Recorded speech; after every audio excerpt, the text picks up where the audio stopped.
Hello students, today is your 12th lecture of organizing. Organizing is a part of management process. First of all, we are discussing regarding the organizing. ये जो आपका organising है ये management process का second part है जिसको अपन organising के नाम से जानते हैं। इसमें सबसे पहले अपन मीनिंग ऑफ ऑर्गेनाइजिंग क्या होता है उसके बारे में मैं आपको डिस्कस करूँगा। So let's start. Organizing the process of identifying and grouping the work to be performed, defining and delegating relationship and authority, and establishing relationship for the purpose of enabling people to work more efficiently together in accomplishing objectives। देखो, so this is a process of identifying, grouping, performing the task and delegating the authority and responsibility। देखो organising क्या है, एक process है जो कि ये work को आइडेंटिफाई करने का काम करता है, उसके बाद में वर्क को असाइन करने का काम करता है। इसके अलावा उस वर्क को कंप्लीट करने के लिए रेस्पॉन्सिबिलिटी एंड अथॉरिटी दोनों देने का काम करता है और उसके बाद में अपने ऑर्गेनाइजेशन ऑब्जेक्टिव को पूरा करवाने का काम करेगा। उसको अपन एक इस ऑर्गेनाइजेशन का जो प्रोसेस होता है, ऑर्गेनाइजिंग का जो प्रोसेस, उसके हिसाब से अपन समझेंगे। ऑर्गेनाइजिंग का जो प्रोसेस है उसमें सबसे पहला identification and division of work, second thing division and assignment of duties, establish work relationship.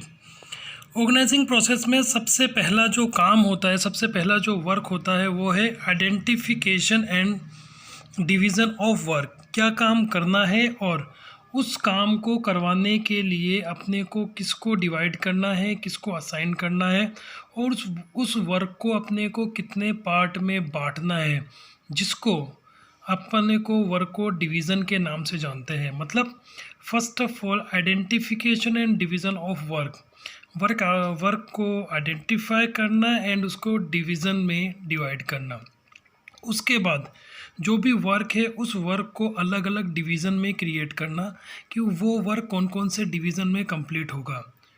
और उसके बाद का जो काम है वो है असाइनमेंट ऑफ ड्यूटीज़, कि जो भी वर्क अपन ने डिवीज़न में डिवाइड करा है तो उसके बाद जिन भी लोगों को डिवीज़न में अपॉइंट किया गया है काम करने के लिए,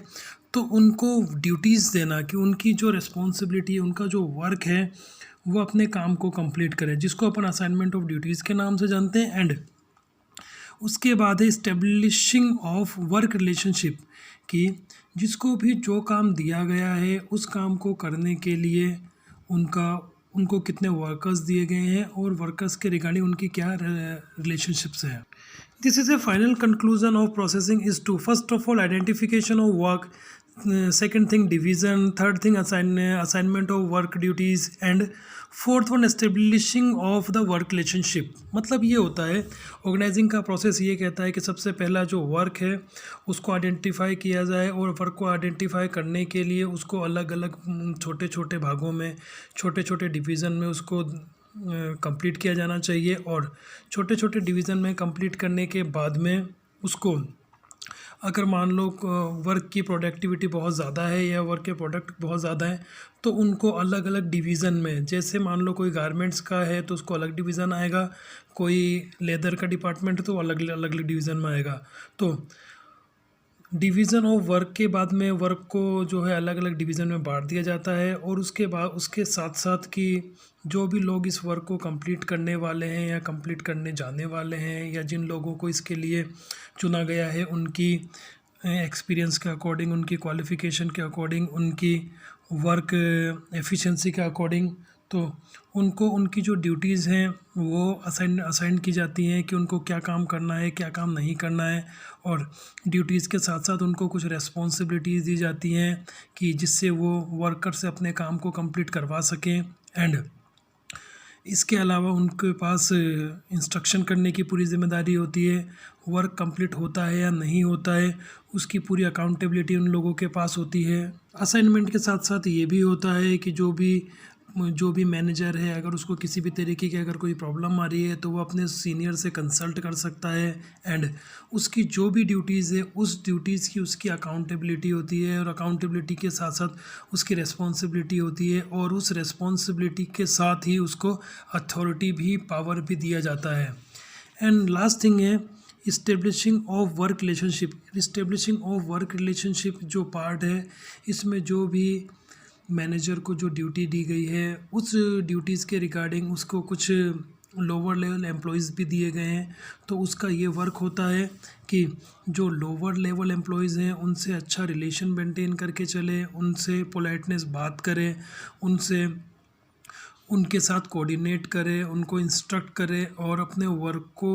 एफिशिएंटली एंड फ्रीक्वेंटली वे में उसको कंप्लीट करवाए। So we can say creating establishing of work relationship कि एक अच्छा वर्क रिलेशनशिप मेंटेन करें। इसके बाद में ये होता है कि जो भी ऑर्गेनाइजिंग करने वाला पर्सन होता है, ऑर्गेनाइजिंग करने वाले पर्सन की रिस्पॉन्सिबिलिटी ये होती है कि वो एक अपने टीम के अंदर अच्छी तरीके से कम्युनिकेट करे, कोऑर्डिनेट करे एंड अगर टीम में किसी भी तरीके का डीमोलराइजेशन हो तो उनको मोलराइज करने का काम करें। So finally the conclusion of organizing is to identification of work and work divide in number of groups and each group have a superior and this superior have a number of responsibility and authority also and this superior have a work to completing the task on time period and a superior create work relationship among the employees. So अपन ये कह सकते हैं इसका conclusion ये है organising का कि इसमें सबसे पहले काम को आइडेंटिफाई किया जाता है, उसको ग्रुप में बांटा जाता है, ग्रुप में बांटने के बाद में उसको अलग अलग लोगों को अपनी ड्यूटीज़ दी जाती हैं, अलग अलग लोगों को ड्यूटीज़ देने के साथ में उनको रिस्पॉन्सिबिलिटी दी जाती है और उनको पावर्स दी जाती हैं जिससे कि वो अपने काम को कंप्लीट कर सकें और जो भी लोग को अथॉरिटी दी जा रही है, पावर दी जा रही है, वो एक अच्छा रिलेशन मेंटेन करके एक ऑर्गेनाइजेशन के वर्क को कंप्लीट कर सकते हैं। So this is a final of organising.